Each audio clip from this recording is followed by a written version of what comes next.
UFOs have been seen and documented throughout history, their existence enshrouded in controversy.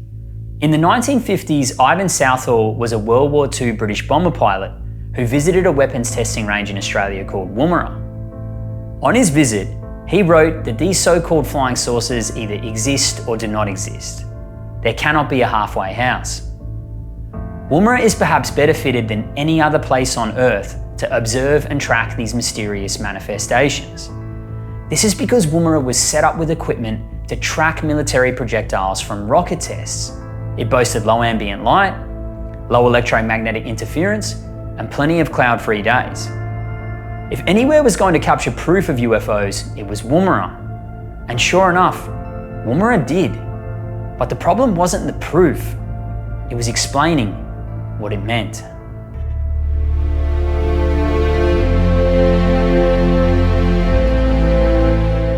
Australia is a vast land. It is one of the biggest countries on the planet, yet 90% of the land is uninhabited. In the southern heart of the country lies the largest land-based testing range in the world, called Woomera. While many people have heard of Pine Gap, Woomera is the true Australian equivalent to Area 51. Located 450 kilometres northwest of Adelaide, the Woomera Prohibited area makes up a space close to the size of England. At its largest, this facility was double the size it is today. Now, Woomera was created by the British in 1947 because of the nuclear arms race. Germany's use of the V2 rocket during World War II had originally pushed Britain to establish their own rocket testing program. But they needed somewhere to conduct these tests away from the populated UK mainland. Because of its remote location, Woomera was chosen to be the home of this highly classified weapons testing range. Woomera tested top secret rockets, missiles, and experimental aircraft. The British also conducted 9 atomic bomb tests there at Maralinga and Emu Fields, where the fallout was horrifically felt for generations. Later on, Woomera would go on to become a global focal point for the space race. The United States Air Force even opened up their own joint facility at Woomera called Nurunga in 1969. For nearly 80 years, Woomera has been the Western world's hub for advanced weapons and technology trials, and it continues to do so today. What history won't tell you though, is that Woomera was one of the strangest places on the planet. In 1954, there was a wave of strange sightings and incursions over Woomera. At 4:30 p.m. on the 5th of May 1954, radar at the Woomera rocket range detected what it recorded as a misty grey disk at 60,000 feet. An English scientist, Sidney Baker, had watched the object through his binoculars as it came down. It suddenly changed its direction to follow above an RAAF Canberra jet bomber that was conducting a test flight. When the disk got directly over the Canberra bomber, it slowed down to match the plane's speed. Documents show that during this time, the scientist found it very hard to believe what he was seeing. So he shut his eyes and then looked again through the binoculars. The object was still trailing over top of the Canberra bomber. It was sitting just above the bomber so that the Canberra pilots could not see it. The radar return was showing this object as double the size of the plane. It was observed for 5 minutes by 3 witnesses who were separated by a distance of 300 yards on the ground. These witnesses gave corroborative accounts of what each saw. The disc was perfectly circular all the time, a dark grey colour, and gave the appearance of being translucent. It was not shiny and did not glisten at all when it turned. The object was recorded on radar speeding off at a shocking 6,000 kilometres per hour, or 3,700 miles per hour. This was nearly double the top speed of the SR-71 Blackbird, which wasn't even developed until a decade later. Keep in mind, this was 1954 and we have the radar readings to confirm it. Now, this report went up to the highest levels and was investigated by British, Australian Air Force and intelligence. No one had any idea what we were dealing with. This isn't just a remarkable report because it has multiple data points that confirm impossible UFO capabilities. It tells us something about UFOs, intelligence, and deception.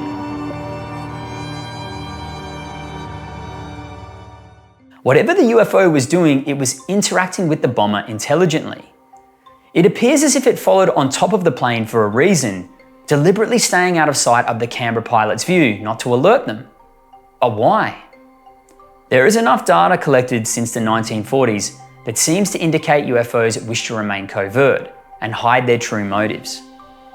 The United States government program ATIP that studied UFOs listed 5 characteristics unique to them. One of them was low observability. Regardless if a UFO is being viewed electro-optically, electromagnetically, or through the naked eye, the inability to gain a clear target picture remains elusive. Military reports indicate that these objects can instantaneously disassemble sensor equipment, meaning they can drain batteries, jam radar, and run interference, making it difficult to capture smoking gun evidence of them. In many cases, it is nearly impossible to actually see the object, and instead reports often include what is seen around the UFO. While this could be a byproduct of a technology, it implies UFOs are deliberately covering their tracks. Their behaviour and cloaking is an attempt to keep a low profile, meaning they are complicit in the cover-up of their own existence, as much as the United States Defense disinformation campaign is to suppress them. In the same way that the military black programs may use UFOs as counterintelligence cover, UFOs do the same thing, muddying the waters between what's ours and unknown. Thanks to Australian scientist Bill Chalker, we know that Australian Joint Intelligence Officer Harry Turner investigated UFOs at Woomera from 1956 to 1964. Declassified documents from his investigations show Harry Turner utilised a report from a French computer scientist called Jacques Vallée. Jacques Vallée had been contracted by multiple agencies to investigate UFOs. In that report were hundreds of cases where people had come into close proximity of UFOs. One of the most consistent factors across the reports was when people came too close to a UFO, they were overcome by a prickling sensation and paralysed. The witnesses stated that they could not move their body until the UFO vacated the area. Harry Turner proposed this was circumstantial evidence for a UFO weapon system that can disable individuals for defensive purposes.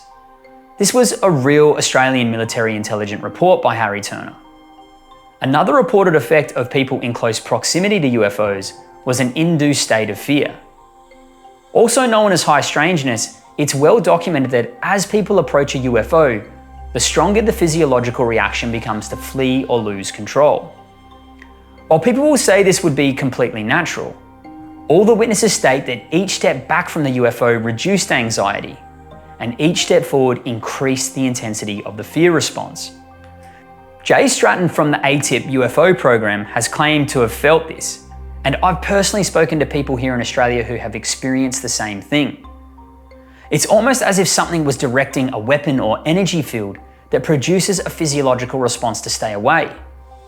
Now, whether this is for our own good or not, it's hard to know. But it has been shown that close proximity to UFOs can result in dangerous exposure to radiation. There are actually military personnel on medical compensation for injuries from close encounters with UFOs. Whatever UFOs are, they appear to operate at the fringe of our perception and want to keep it that way. All these control mechanisms allude to something that wishes to stop us from learning more about it. However, one thing UFOs can't hide is their attraction to nuclear energy. And the Woomera Prohibited area was ground zero.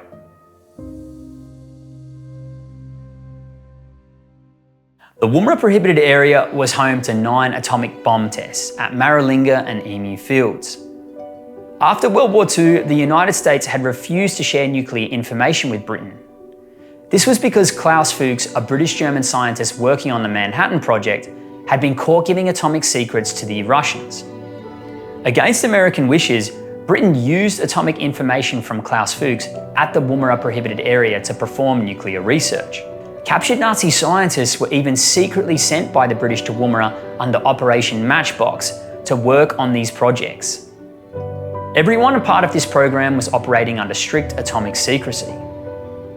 Corporal Derek Murray was an RAF Home Officer photographer at the Maralinga atomic tests in 1957. After 3 atomic bomb trials were over in the Woomera Prohibited area, sometime in late October and early November, at about 4 p.m, Derek was playing cards with a dozen RAF men. A man came rushing over to tell the group a UFO was over the Maralinga airfield. Everyone laughed at him, but he remained adamant. So the group followed him to ensure he was just mistaking something with a simple explanation. When they arrived, they saw an object right in front of them that left them speechless. The object had a flat base and dome on top and was a silvery blue metal. It was so clear the men could see what appeared to be plates on the side. There were also several squarish portholes across the middle, or windows. The object hovered tilted on a 45-degree angle in absolute science. Murray said it was perched there like a king sitting on a high throne looking down on his subjects. It was a magnificent sight. Several other people came out during the sighting, including the air traffic controller. He looked at it, then dashed off to check with the Alice Springs and Edinburgh airfields. But they reported no sightings. After about 15 minutes of observation, the UFO shot silently upward and away at a fantastic speed. The men stood there entranced but had no idea what to do. Most were still in shock even after it left. Jenny Randalls investigated this case, and Derek Murray appears to be the only witness to talk of this encounter, as the other RAF men were operating under strict atomic secrecy protocols. Murray said, "I swear to you, as a practicing Christian, this was no dream, no illusion, or no fairy story, but a solid craft of metallic construction. If this was a one-off testimony, you could say Derek Murray was lying, but Woomera was saturated with UFO sightings, especially around nuclear sites. There are numerous records to prove it. But why are UFOs attracted to nuclear energy?" Some of the UFO accounts at Woomera correlate with nuclear tests. And coincidentally, Woomera was also right next to the largest uranium deposit in the world, now called the Olympic Dam Mine. But this is nothing new. There have been numerous books, military reports, and testimonies of UFOs appearing around nuclear sites since the 1940s. UFOs have been reported everywhere, from uranium mines in the Congo to shutting down nuclear missile silos at Malmstrom Air Force Base in the United States. One of the first declassified UFO reports, written by the United States Air Force in 1948, makes reference to the atomic connection. In the Project Sign report, they state that the first flying objects were sighted in the spring of 1947, after a total of 5 atomic bomb explosions in Alamogordo, Hiroshima, Nagasaki, and Crossroads A and B. While this is not technically true, as there were UFO reports during and predating World War II, we did see an increase in the number of UFO sightings after the first atomic explosions.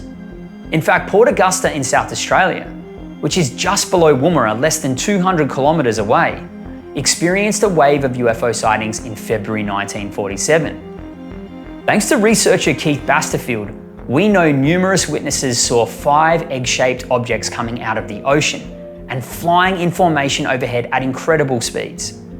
They were described as large as locomotives by former RAAF officer Ron Ellis. This was also months before Kenneth Arnold's famous 1947 UFO sighting. The Project Sign report astonishingly goes on to speculate that non-human intelligence may have kept a long-term routine watch on Earth and been alarmed by the sight of our A-bomb shots as evidence that we are warlike and on the threshold of space travel. Now, considering this was written in 1948, I think this is a pretty good hypothesis. It's possible that when we detonated the first atomic bombs, we unknowingly rang the cosmic gong that reverberated out through the electromagnetic spectrum. Unknown intelligent life from here, our ocean, other planets, frequencies, dimensions, and even time may have heard our ominous announcement of the atomic age. Maybe we intrigue some things. Maybe we threaten some. We probably don't really understand the full extent of what nuclear explosions represent in the grand scheme of the universe. It could have a profound fallout in ways that we haven't even discovered. This means atomic energy could interact with things that we are not even capable of perceiving. And to higher intelligent life, this may mean more than the deadliest weapon that exists. It could be an opportunity. The possibilities are limitless, and it may be impossible for us to understand because we haven't evolved to comprehend that level of information. We are also speculating about something we know so little about from an anthropocentric point of view. However, something very interesting is that UFOs appear to be just as attracted to water as they are to nuclear energy. The number of cases where a UFO has been witnessed extracting water is startling. Here in Australia, we have the famous Gosford UFO incident and Rosedale case. Both our cases are where multiple credible people reported UFOs sucking up water into a craft, with physical evidence left behind. All people that I spoke to had exactly the same thing to say. There was no variance whatsoever in the object that was sighted. It was a huge chrome, very shiny object in the shape of a ball. At the bottom of the ball was a number of huge white lights. This object looked like it was sucking up water.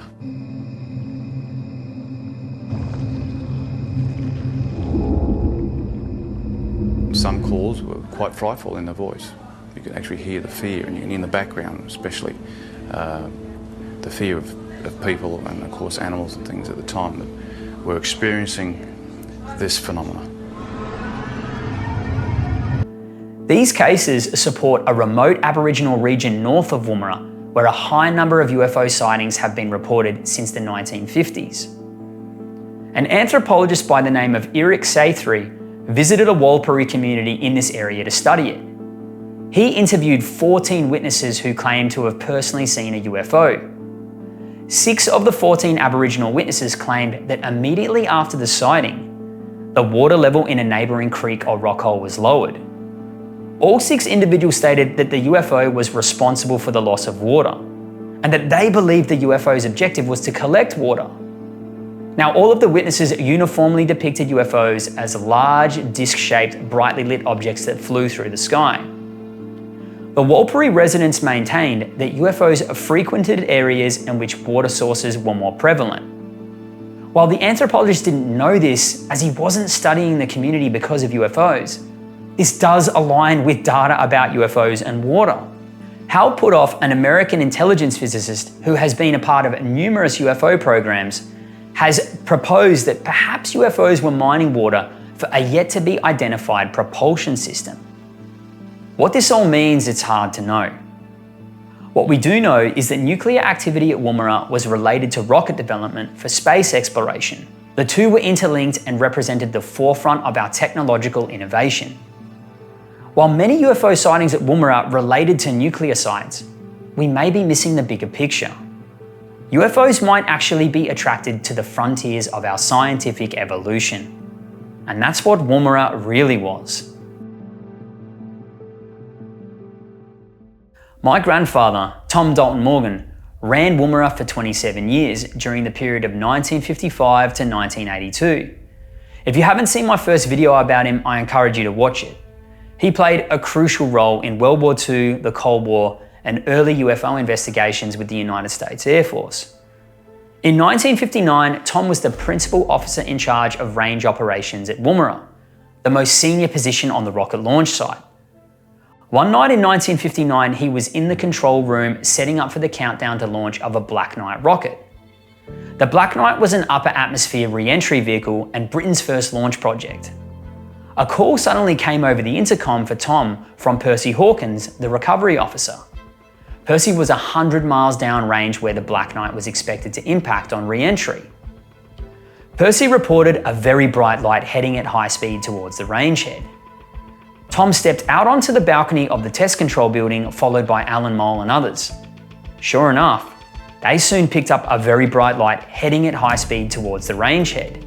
It appeared to be at about 5,000 feet. As it orbited around them, they could see what appeared to be a circular outline of the vehicle. A cupola-like cabin protruded from the top of the fuselage. It was brightly lit and showed up the circular shape of the craft. As it passed behind them, it accelerated and climbed away almost vertically to the east and disappeared. No sound came from it. Tom had told Jeff Pittman, a Woomera engineer, that he estimated the UFO speed at far greater than Mach 2, meaning far faster than 1,200 miles per hour or 2,000 kilometers per hour back in 1959.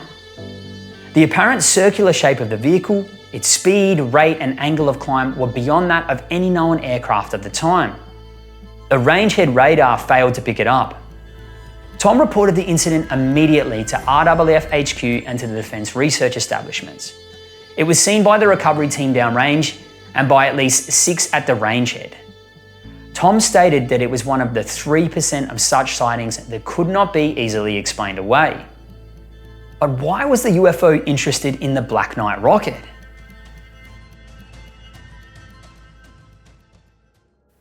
Now, the Woomera Range was a global hub for advanced science and technology research. Not only did it participate in the Mercury and Gemini space programs, it was also crucial to the first moon landing. During the Cold War, Woomera had the second highest amount of rocket launches in the world, only after NASA's facilities at Cape Canaveral. This included Australia launching their first satellite into space called RESAT, making them only the 3rd country in the world to do so. In fact, Australian UAP researcher Grant Levac's uncle, Des Barnsley, was the project manager for RESAT. This was the golden age of space exploration in Australia. One might say Woomera has a laudatory purpose, if you catch my drift. Now, the Black Knight rocket where my grandfather wrote his UFO report was an advanced upper atmosphere re-entry vehicle.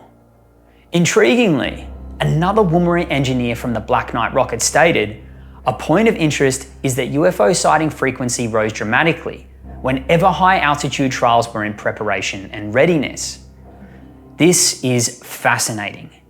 It indicates UFOs were intelligently aware of when we intended to send our most advanced rockets towards space. Is this because the upper atmosphere or space is their domain? Or is it as Project Sign reported? Maybe as we approach space travel, our warlike nature made us more of a threat. The truth is, Woomera was a site where our most advanced technologies were on display.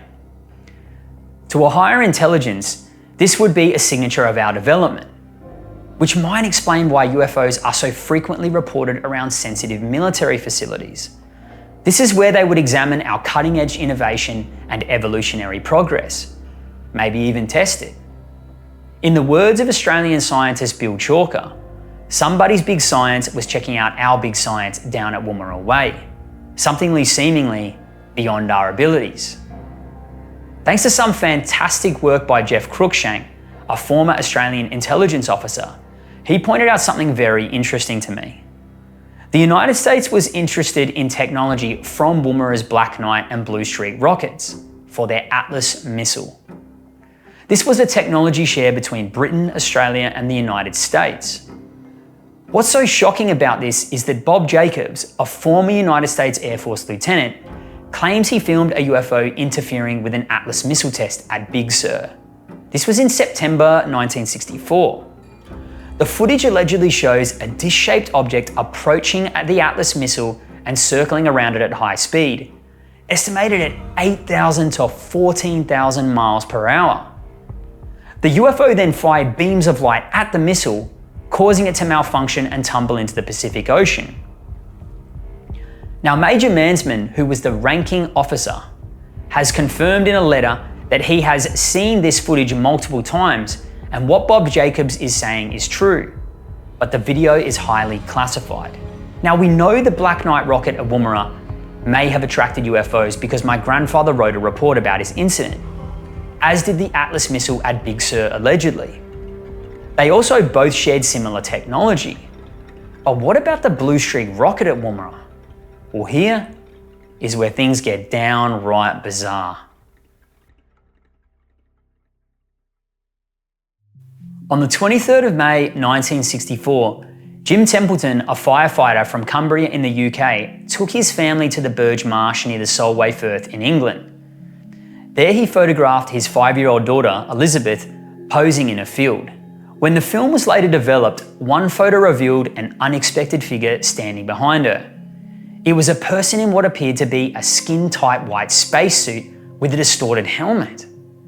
Jim insisted no one else was present except his wife Annie, and 2 elderly people in a car far off. The image was dubbed the Solway Firth Spaceman. It baffled experts, including Kodak, who confirmed it wasn't tampered with but couldn't explain it. Kodak even offered a reward to prove it was fake. No one has ever claimed it. 12 days after Jim's photo was taken, a Blue Streak rocket test was being conducted at Woomera. Now, it is claimed Woomera technicians monitoring the launch site saw two large strange figures in white spacesuits wandering the firing range on the security cameras. This apparently prompted the cancellation of the Blue Streak rocket launch. At the time of the launch, the Solway Firth Spaceman photograph had not yet reached Australia, so the staff had no knowledge of the bizarre image.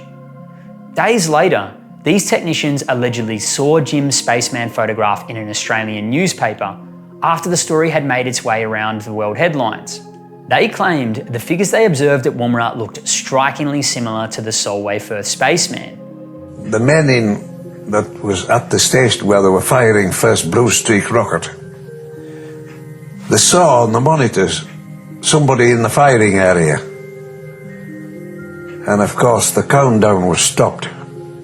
They searched the area, nobody to be found, not a soul. And it was put down as a technical fault. But those two men, whoever they were, reckoned when they saw the picture that was flown out, that it was exactly the same type of man, same dress, same figure, same size as the picture that was taken on Woomera. Jim Templeton said he received a letter from a Woomera technician supporting this, though no such letter has been publicly verified. Researchers flocked to view the footage from the Blue Streak rocket launch on the 5th of June 1964. However, the footage showed nothing more than a lens flare. But as it turns out, I've discovered they were actually looking at the wrong footage. Records later showed that a Blue Streak rocket launch was in fact aborted on the 2nd of June 1964, not the 5th. The 5th was when the launch was actually successful. The reason listed is the rocket's engine stopped automatically only 3 seconds before launch. Fascinatingly, this was because of a fault of obscure nature, due to the activation of the automatic safety system. There was also aborted launches on the 25th and 28th of May due to weather, so it's not clear which day the incident allegedly occurred on. Now, I've had no luck in tracking down the footage from the aborted launches. I've also been unable to identify the Woomera engineers who claim to have seen the spaceman on the Blue Streak rocket launch pad. I'm also not surprised. This isn't the first time I've had trouble tracking down Woomera engineers. Numerous sightings of UFOs were made at Woomera but were not reported for fear of persecution. But this is where things get bonkers. The Blue Streak rocket that was tested at Woomera had been built at RAF Spade Adam in Cumbria, England, which was just a few miles down the road from where the photo of the Solway Firth Spaceman was taken. Woomera, Australia and Solway Firth in England are separated by nearly 16,000 kilometres. Yet within nearly a week, the same spaceman figures were allegedly seen near where the Blue Streak rocket was built in England and then tested in Australia at Woomera, with no knowledge of one another. Is this all just a strange coincidence or two tales muddled together? Well, it gets stranger. In the background of the Solway Firth Spaceman photo, you can actually see the cooling towers of the Chapel Cross nuclear power station. After I did some digging, incredibly, this is where, wait for it, tritium was produced for Britain's nuclear weapons. Chapel Cross nuclear power station even had its own famous UFO sighting called the tritium UFO case. In the year 2000, a UFO was witnessed shooting flashes of light above the tritium plant section of the nuclear power station.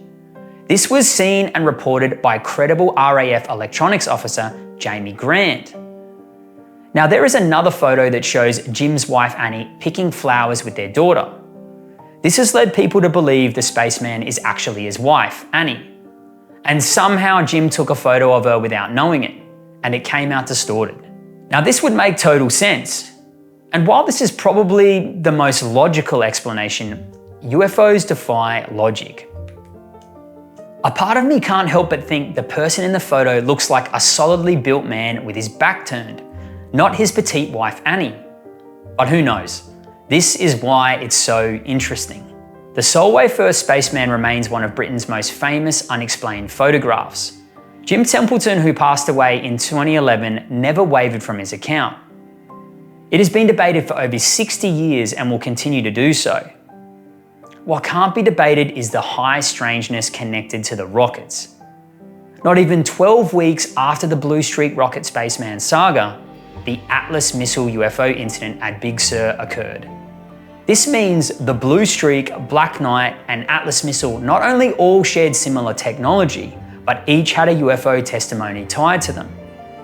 So UFOs could be monitoring our development and interacting with us for a reason. Our scientific evolution may be something they are keeping tabs on. But knowing how deceptive UFOs are, we can't be sure. So what's going on with the Woomera Prohibited area today? Well, not surprisingly, it is extremely difficult to get information about what's going on there, as it's a top secret joint facility. The Woomera Prohibited area is run by the Department of Defence and currently under the management of the Royal Australian Air Force, but that doesn't tell the full story. There are unmarked sensitive areas and facilities within Woomera that are leased to foreign militaries and private contractors. It's there they test top secret advanced defence and space technologies. Most recently at Woomera, British Aerospace Systems, or BAE Systems, tested an advanced unmanned combat aerial system called Taranis on behalf of the UK Ministry of Defence. The Australian Defence Science and Technology Group specifically partners with contractors like BAE as part of the Five Eyes Alliance.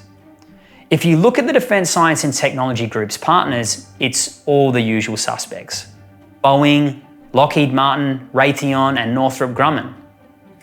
Now that's nothing out of the ordinary, as Woomera is the most advanced weapons testing range in the world. Where things get interesting is the conflict of interest at the Woomera Advisory Board. This is the primary governance mechanism for Woomera with the Defence Department. The head of the Advisory Board chair is Amanda Vanstone. Amanda Vanstone coincidentally also sits on the Advisory Board of Lockheed Martin, one of the big private aerospace contractors accused of holding recovered UFO materials by numerous intelligence insiders. Now, during her first year as Woomera chair, Lockheed Martin made its move inviting Amanda Vanstone to join its board. I do not believe Amanda Vanstone knows anything about UFOs, but the advisory board's terms of reference specifically state that the chair must remain independent, which is clearly not the case. Lockheed Martin is a large contractor to the Defence Department and has a significant contractual partnership with the Defence Science and Technology Group at Woomera. Lockheed's missiles, F-35 jets, and who knows what else have been tested at Woomera. From the outset, the Woomera Advisory Board has shown itself to be vulnerable to manipulation by vested interests. Reports indicate the United States has restricted Australia's access to critical technical information, such as computer source code for warfighting equipment, raising questions about the transparency of United States activities at Woomera. Private contractor and military tests also involve proprietary and classified elements not fully disclosed to Australian officials, beyond what's necessary for range safety and logistics. So that begs the question, what's really going on at Woomera? And does Australia even know? The Woomera Prohibited Area has a legacy of UFOs, from the sightings of UFOs to the investigations conducted there. These were by people who ran Woomera, like my grandfather, Tom Dalton-Morgan, and scientist Harry Turner. All these declassified documents are available for the public to make up their own minds. But every witness at Woomera who reported UFOs had nothing to gain and everything to lose. They were scientists of sound mind and pilots with keen eyes. These people were tasked with working at Woomera because they were responsible, and their testimonies and the radar readings corroborate one another's claims. Whatever UFOs are, they will challenge our science, religions, history, and philosophy. They will change everything we understand about ourselves and the world around us. But it's important that we pursue the truth. Knowledge that concerns the nature of the universe should not be classified, because no matter what UFOs are, they're real, they're here, and some of them are most definitely not ours. And Woomera is proof of that.